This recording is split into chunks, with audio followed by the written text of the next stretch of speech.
Et sœurs, ça fait le 3e dimanche que le petit Jésus n'est pas gentil dans ce qu'il nous dit. Il y a 3 semaines, ceux qui se bagarraient pour des partages, il leur a dit « démerdez-vous dans vos trucs ». La semaine dernière, il nous a dit « faites gaffe à la manière dont vous vivez, vous pourriez bien ramasser des coups de bâton ». Et aujourd'hui, le petit Jésus nous dit « ben ne croyez quand même pas que je suis venu mettre la paix sur la terre, je suis venu mettre la division ». Voilà le petit Jésus du geste de paix, bien gluant, plein de confiotes et très collant. De quoi s'agit-il? Si je reviens quelque peu au prophète Jérémie, Jérémie est devenu un emmerdeur pour le peuple et il faut qu'on le zigouille. Parce que Jérémie est un prophète. Et le but du prophète, c'est de parler au nom de Dieu pour le peuple. Et donc Jérémie passe son temps à faire découvrir au peuple tout ce qui est mal dans leur vie, tout ce qui n'est pas juste, tout ce qui fait souffrir les autres, tout ce qui les abîme, tout ce qui les détruit. Et Jérémie, on a l'impression qu'il a facile pour faire ça. Il est tellement uni au Seigneur qu'il peut dire à celui-là, toi c'est ça, à celle-là, toi c'est ça. Mais vous imaginez, si je commence à faire ça sur les 17 que vous êtes aujourd'hui, la semaine prochaine, j'aurai la paix, il n'y aura plus personne. Parce que lorsque quelqu'un fait remarquer ce qui ne va pas dans la vie d'un autre, ça devient insupportable. Mais insupportable. Mais insupportable. Mais insupportable. D'ailleurs, ils sont occupés de dire « ils démoralisent tous ». Ils démoralisent tout le monde. Et du coup, qu'est-ce qu'on va faire avec? On va le taper dans une citerne et là, il n'a qu'à crever à son aise. En fait, on aime bien de rester dans notre mal, comme si tout ça nous était confortable.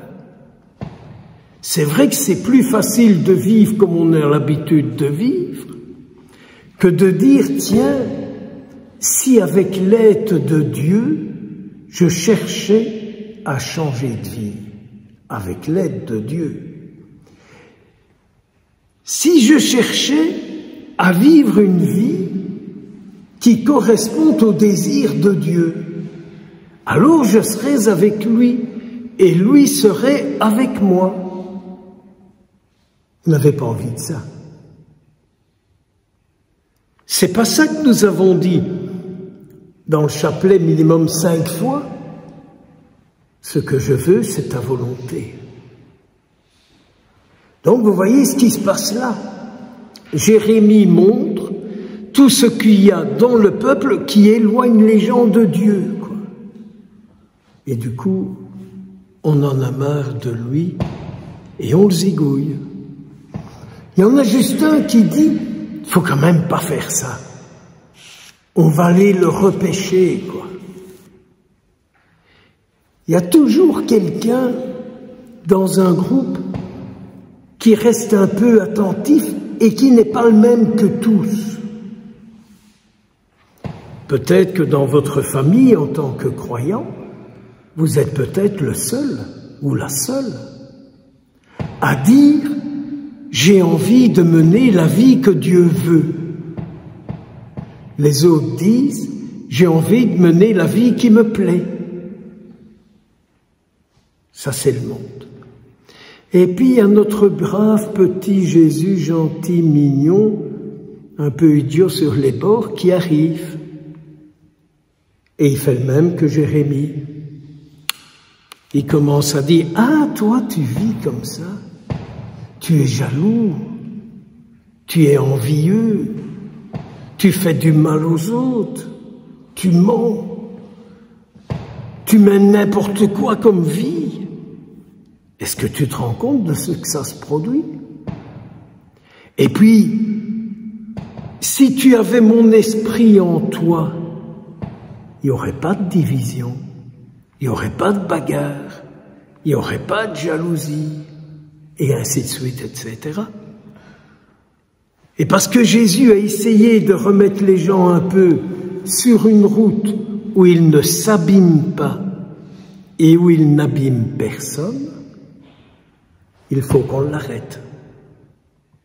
Jésus cherche à nous apprendre à mener une vie où on ne se fait pas mal et où on ne fait pas mal aux autres. Et ça nous dérange parce qu'il nous corrige. On ne veut pas ça.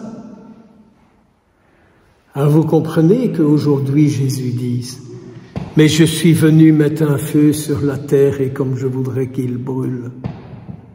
C'est pas un incendie comme on entend à gauche et à droite. Non, c'est le feu de l'Esprit Saint, c'est le feu de l'Esprit divin que Jésus vient mettre dans le monde. Mais vous le savez bien, que Jésus n'est pas un magicien, et que Jésus, sans votre oui, sans mon oui, Bernie qui ne sait rien faire. Alors, qu'est-ce qu'on lui dit? Pour allumer ce feu, tu peux compter sur moi? Ou adresse-toi à d'autres? Ou bien tu es puissant, tu n'as qu'à le faire? Quelle est la réponse qu'on lui donne? Alors je comprends qu'ils disent, j'ai un baptême à assumer, mais j'ai quand même un peu du mal à y arriver, quoi. Oui, Jésus est en train à plonger dans tout ce qu'il y a dans nos vies qui le détruit. Et ce qui détruit Jésus, détruit l'être humain. Tout ce qui abîme l'homme, détruit Dieu. On peut chanter « Qui donc est Dieu ?» qu'on peut si fort blesser en blessant l'homme. Ah, on chante ça, n'est-ce pas, pote? Ça comme plein d'autres choses, quoi. Aujourd'hui, qu'est-ce qu'on va dire au Seigneur? Viens me montrer dans ma vie ce que tu aimerais voir autrement. Montre-moi dans ma vie ce qui fait que je me fais du mal. Montre-moi dans ma vie ce qui fait que je me fais du mal aux autres. Car il est toujours facile de jouer à la victime. Mais peut-être qu'aujourd'hui, nous pourrions dire au Seigneur, aurais-je une responsabilité? Aurais-je une responsabilité? Aurais-je une responsabilité? Montre-la moi, Seigneur, parce que c'est quand même toujours les autres. Au nom du Père, du Fils et du Saint-Esprit.